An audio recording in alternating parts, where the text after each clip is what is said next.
제가 여러분 장담하는데 이 짧은 문장, 그 다음에 기억하기도 쉬운 이 짧은 문장이 여러 사람의 인생을 바꿀 겁니다. 왜냐하면 되게 간단해요. 친절함은 지능이다. 굉장히 간단해요. 그렇죠? 그 다음에 딱히 어려운 부분도 없어요. 근데 이렇게 생각해 본 사람이 거의 없으실 거예요. 오늘 아주 인간관계론 37강 오늘 제대로 하거든요. 우리. 자, 여러분 보세요. 여러분 제가 지능 얘기를 자주 했어요. 기록이 많이 남아 있습니다. 그럼 제가 여러분들한테 여쭤볼게요. 지능이 높다는 게 뭔가요? 지능이 높으면 좋을 거잖아요. 그렇죠? 나쁠 건 없을 거잖아요. 지능이 높다는 건 뭔가요? 그럼 여러분들은 많은 분들이 제가 이렇게 관심법으로 궁예처럼 들여다보면은 그렇게 대답을 하실 거예요. IQ가 높은 사람. 맞죠? 그것도 틀린 답은 아니죠. 근데 국소적 의미, 좀 부정적으로 보는 편협한 의미에서 지능이 높은 거죠. 그럼 여러분 IQ가 높다, 맞다고 할게요. 그럼 IQ가 높은 사람들은 왜 높은 거예요? 어떻게 IQ가 높다고 결론이 난 건가요? IQ 테스트, 시험을 받겠죠? 시험을 보면 뭘 하나요? 문제를 풀겠죠. 그러니까 특정 문제 해결 능력이 높은 게 IQ가 높은 거죠. 그렇다면은 편협한 의미, 국소적 의미가 아니라 보편적 의미, 일반적 의미에서 지능이 높다라는 거는 어떤 말이 되죠? 문제 해결 능력이 높은 사람. 문제 해결을 잘하는 사람을 뭐라 그런다? 지능이 높다고 한다. 그럼 이제 친절함이 지능인지 아닌지 우리가 검증을 같이 해볼까요? 이런 상황이 많아요, 여러분. 어떤 이렇게 딱 가운데 걸려 있는 상황. 그래서 이쪽으로 조금만 가면 어떻게 돼요? 문제가 안 돼요. 문제 안 됨. 근데 이쪽으로 가면 어떻게 돼요? 문제됨. 문제됨. 그래서 그런 경우가 우리 인생에서 너무 많아요.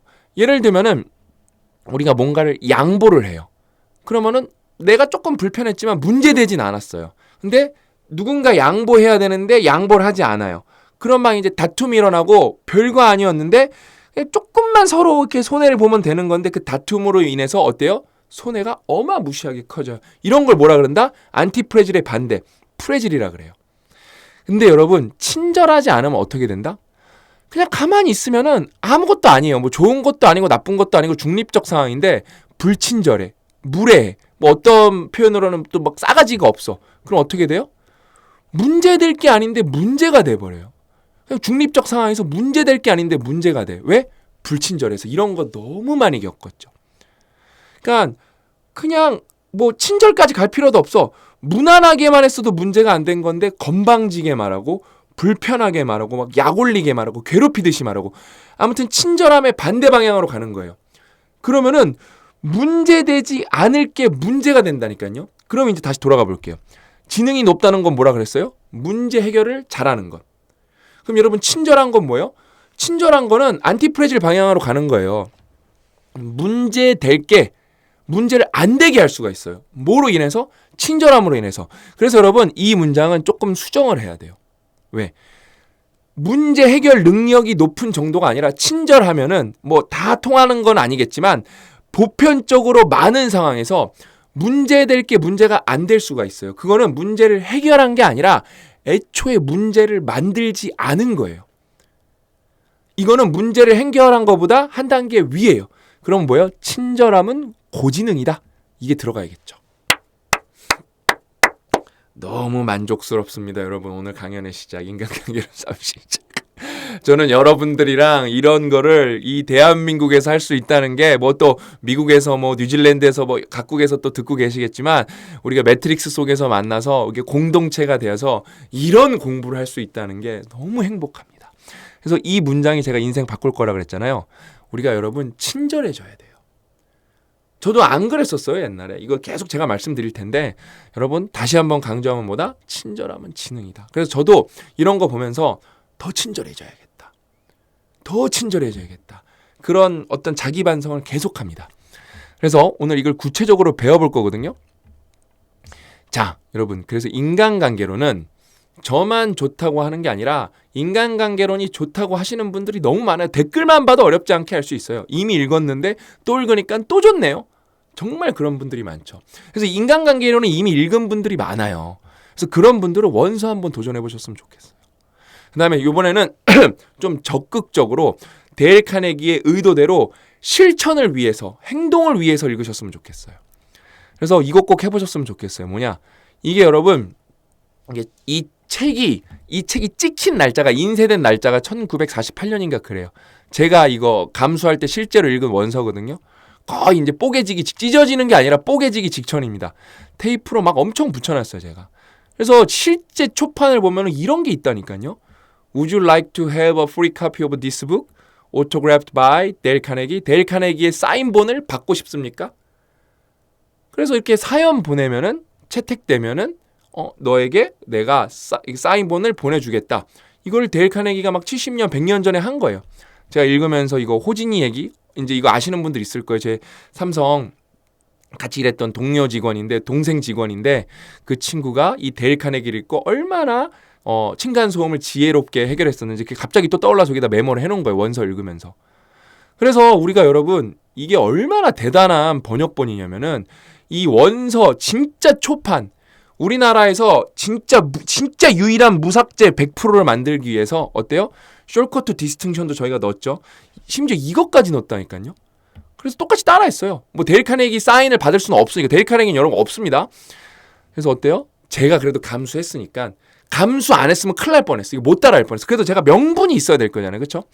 그래서 QR코드 찍어서 여러분이 여기서 배운 거, 적용한 거 사연 보내시면은, 제가 이제 그 유튜브에서 사연 소개해드리잖아요. 그거 채택되시면은 제가 번역서랑 원서 사인해드려갖고 보내드릴 거예요. 제가 직접 사인해갖고 저희 직원이 보내드릴 거예요. 그 다음에 하나 말씀 또 드릴 수 있는 게 뭐냐면은, 사연이 하나만 리마커블 한 게 있는 게 아닐 거잖아요. 또 6개월 뒤에 또 나오면 또 보내세요. 또 채택되죠. 왜냐면은 여러분을 일깨워야 될 사연이 많은 거거든요. 데일 카네기가 책에 그렇게 예제로 만든 것처럼 우리도 우리만의 책을 만들어가는 거거든요. 유튜브를 통해서. 그럼 그분을 또 보내드리면 또 다른 분들 선물 드리면 되겠죠. 그렇죠? 그래서 실제로 벌써 사연이 5-6개가 와서 되게 빨리 왔어요. 그래서 하나 읽어드리고 싶은 게 있어요. 2개 정도 있어요, 이미. 그래서 조만간 읽어드릴 거예요. 너무 좋죠? 이렇게 상호작용을 하면서 이 독서 생태계를 만들어 나간다. 박수 한번 쳐야 돼요, 여러분.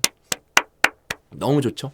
그 정도로 우리가 인간관계론의 진심이다. 여러분 인생 행복해지는 거. 여러분의 지능을 올려드리기 위해서 우리가 최선을 다하고 있다. 꼭 알아주셨으면 좋겠습니다. 그래서 오늘 여러분 사례를 읽어보면은 요거 읽어볼게요. 예를 들어보자. 나는 라디오시티 건물에서 안내원에게 헨리 수베인의 사무실 호수를 물어본 일이 있다.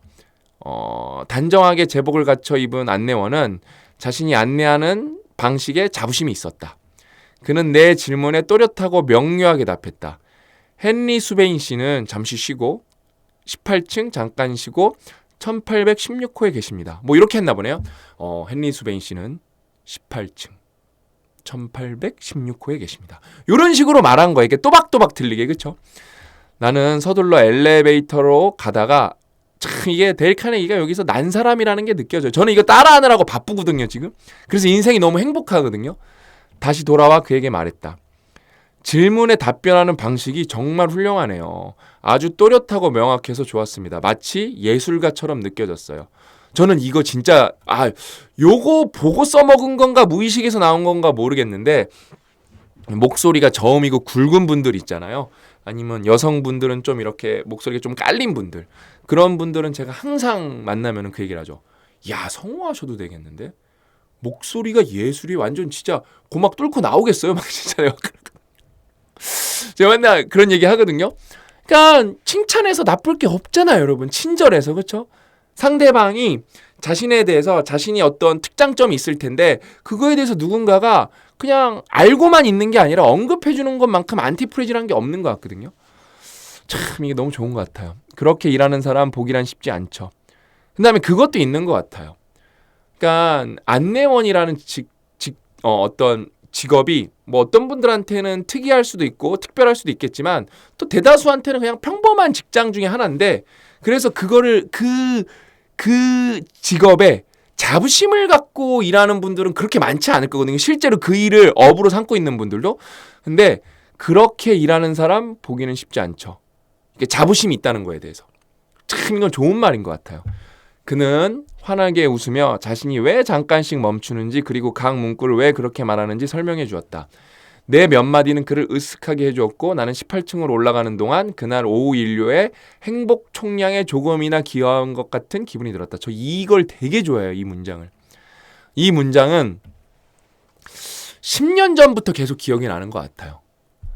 그냥 인류의 행복 총량에 조금이나도 기여한 것 같은 기분이 들었다. 이 문장은 너무 제가 사랑하는 문장이에요.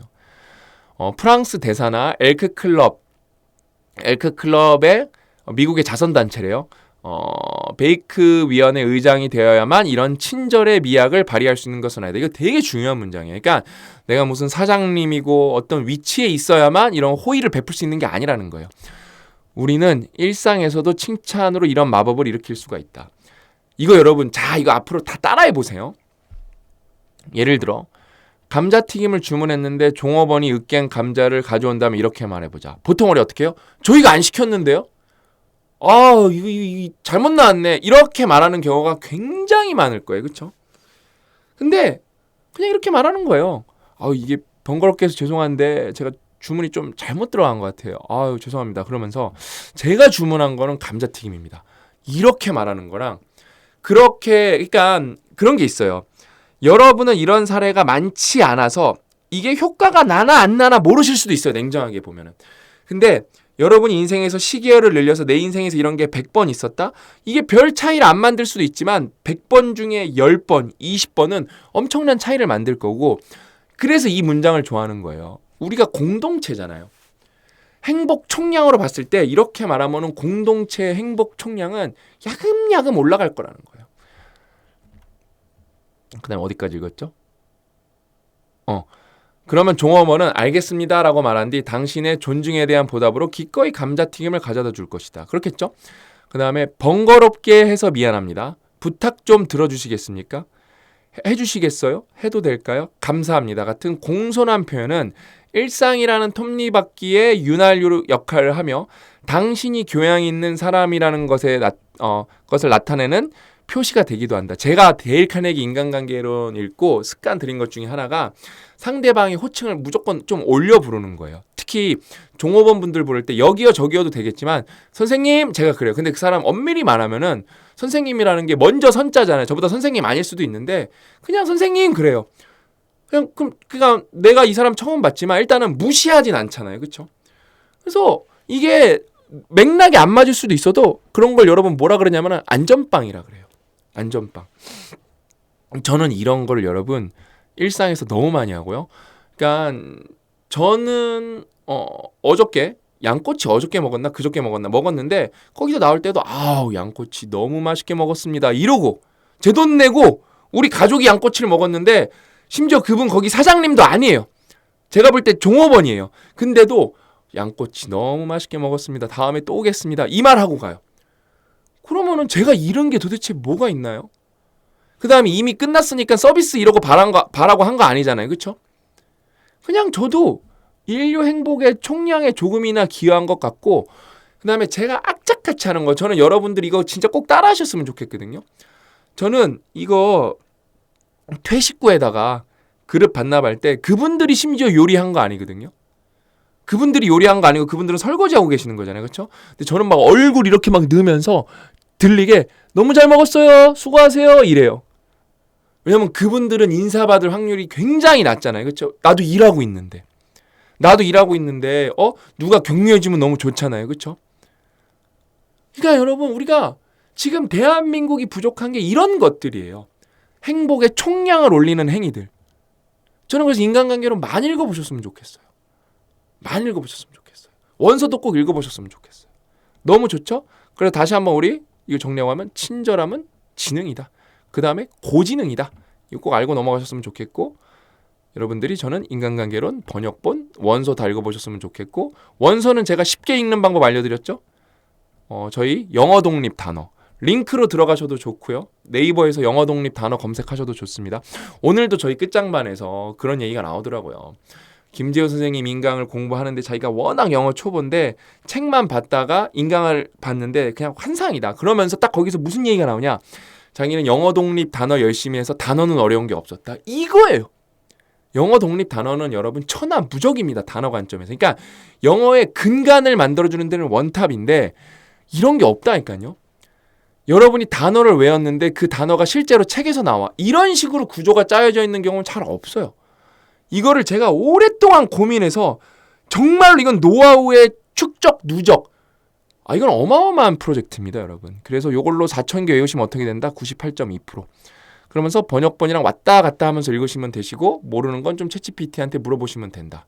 그렇게 해서 영어도 때려잡고 인간관계도 때려잡는 최고의 전략을 꼭 여러분들이 선택하셨으면 좋겠습니다. 그래서 오늘 이야기는 여기까지고 유튜브 여기까지 들으신 분들 유튜브 들으시느라고 고생하셨고 분명히 이거 삶에 적용하신다면은 정말 좋은 일 있을 겁니다. 지능이 올라갑니다. 저는 그런 여러분을 칭찬해 드릴 수 있고 응원할 거고 앞으로도 저는 여러분들을 계속 섬기는 사람이 될 거예요. 그러니까 섬긴다는 게 종교에서 많이 쓰는데 굳이 좋은 단어인데 저는 여러분을 섬기는 그런 자세로 늘 살아가겠다고 다짐하고 약속드리면서 물러가도록 하겠습니다. 또 만나요.